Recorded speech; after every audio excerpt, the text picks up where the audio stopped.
മുസ്ലിം ലീഗിൻ്റെയും കോൺഗ്രസിൻ്റെയും മുണ്ട് പറിച്ചുള്ള അടി കണ്ടിട്ടുണ്ടോ? ഇല്ലെങ്കിൽ ഇതേ കണ്ടേ.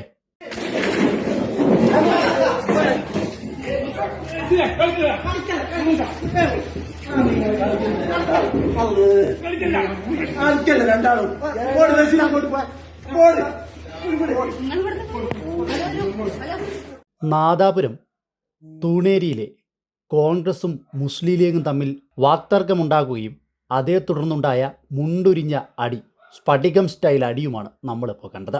സ്ഫടികം സിനിമയിൽ മോഹൻലാല് മുണ്ടുരിഞ്ഞടിക്കില്ലേ, അതൊക്കെ സ്റ്റൈലാണെന്ന് പറയാം. പക്ഷേ ഇത് എന്തൊരു ഗതികേടാണ് എൻ്റെ പൊന്നേ. കണ്ടു നോക്കിക്കേ ദൃശ്യങ്ങൾ. കേരളത്തിനകത്തുള്ള പ്രധാനപ്പെട്ട രണ്ട് രാഷ്ട്രീയ സംഘടനകളിലെ നേതാക്കന്മാരാണ് ഈ കിടന്ന് അടികൂടുന്നത് പോട്ടെ, ഉടുത്തിരിക്കുന്ന തുണിയെങ്കിലും അതെങ്കിലും ഇവന്മാർക്ക് നേരെ ചൊവ്വയെ ഒന്ന് ഇട്ടുകൂടെ? മുണ്ടുരിഞ്ഞാണ് അടി, കൂട്ടയടി എന്നൊക്കെ പറഞ്ഞ ഇതാണ്. പോരാത്തതിന് വായിന്ന് വരുന്നതൊക്കെയോ മുട്ടം പച്ച തെറിയും.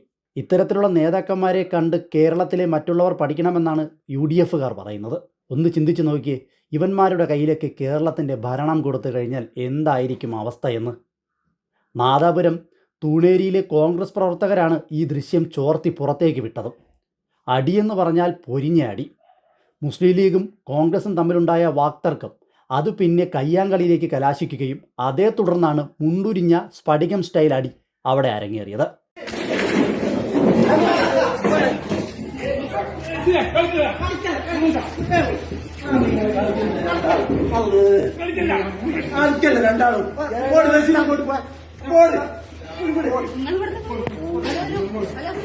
ഈ ദൃശ്യം കാണുമ്പോൾ നിങ്ങൾ ശ്രദ്ധിക്കേണ്ട കാര്യം, ഇന്ന് ഇടതുപക്ഷ സർക്കാരിനെ വലിച്ച് താഴെയിട്ടിട്ട് മുസ്ലിം ലീഗും കോൺഗ്രസും കൂടി അടുത്ത് ഭരണത്തിൽ വരണം എന്നാണ് UDF നേതാക്കന്മാരും സതീശനുമൊക്കെ ഇടയ്ക്കിടയ്ക്ക് അലമുറയിട്ട് പറയുന്നത്.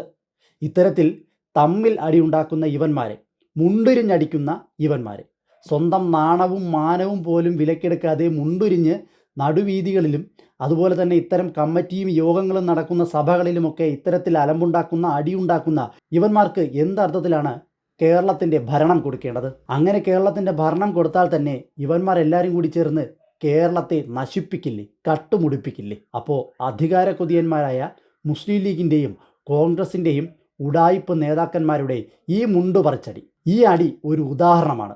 നാളെ കേരളത്തിൻ്റെ ഭരണം ഇവന്മാരുടെ കയ്യിൽ കൊടുത്താൽ കേരളത്തെ എങ്ങനെ നശിപ്പിക്കും എന്നുള്ളതിൻ്റെ കൃത്യമായിട്ടുള്ള ഉദാഹരണം. ഇനി ചിന്തിക്കേണ്ടത് നിങ്ങളാണ്. അധികാരത്തിന് വേണ്ടി സ്വന്തം ഉടുതുണി പോലും വലിച്ചെറിഞ്ഞ് അടികൂടുന്ന ഇവന്മാർ വേണോ, അതോ കേരളത്തിൻ്റെ വികസന കുതിപ്പിന് വളമായി മാറുന്ന ഇടതുപക്ഷ സർക്കാർ വേണോ എന്ന്?